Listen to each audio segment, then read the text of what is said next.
আরজিকরের দোষীদের শাস্তির দাবিতে তারকেশ্বরের রাস্তায় তৃণমূল কংগ্রেস।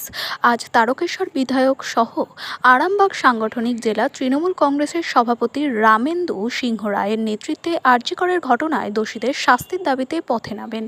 মিছিলে বিধায়ক রামেন্দু সিংহ রায় ছাড়াও উপস্থিত ছিলেন তারকেশ্বর শহর তৃণমূল কংগ্রেসের সভাপতি উত্তম ভান্ডারী, তারকেশ্বর শহর তৃণমূল কংগ্রেসের সভানেত্রী রীতা মণ্ডল, তারকেশ্বর শহর তৃণমূল কংগ্রেসের যুব সভাপতি চন্দন সরকার, তারকেশ্বর শহর আইএনটিটিইউসির সভাপতি চন্দন পাল, তারকেশ্বর ব্লক তৃণমূল কংগ্রেসের সভাপতি প্রদীপ সিংহ রায়, তারকেশ্বর পঞ্চায়েত সমিতির সভাপতি কৃষ্ণা অধিকারী সহ অন্যান্য লোকাল নেতৃত্ববৃন্দ এবং কয়েক হাজার কর্মী সমর্থক।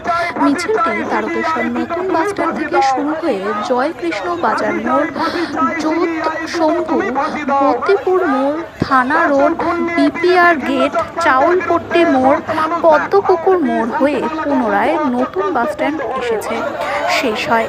এই বিষয়ে সাংবাদিকদের মুখোমুখি হয়ে বিধায়ক রামেন্দু সিংহ রায় কি বললেন চলুন একবার শুনে নেব। তারকেশ্বর থেকে আশিস কুমার রায়ের রিপোর্ট, প্রথম আলোর বার্তার পর্দায়। সঙ্গে থাকুন, ভরসা রাখুন।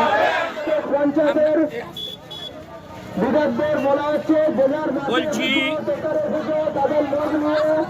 আরজি করে একটা জঘন্য ঘটনা ঘটেছে, যাতে আমরা মর্মাহত এবং অত্যন্ত বেদনাদায়ক ঘটনা। আমাদের পশ্চিমবাংলার মুখ্যমন্ত্রী তিনি প্রথম দিন থেকেই বলছেন যে অপরাধী এক বা একাধিক যারাই হোক তাদের চরম শাস্তি দিতে হবে। তিনি নিজে ফাঁসির দাবি করেছেন।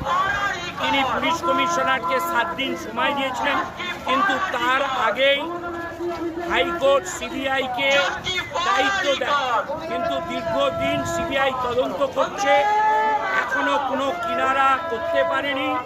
তাই আজকে আমরা দ্রুত তদন্ত শেষ করার জন্যে এবং কেন্দ্রীয় সরকার আইন নিয়ে আসুক, সকল ধর্ষক বিচারের শেষে তাদের ফাঁসি দেওয়া হোক, এই দাবিতে আমরা আজকে মিছিল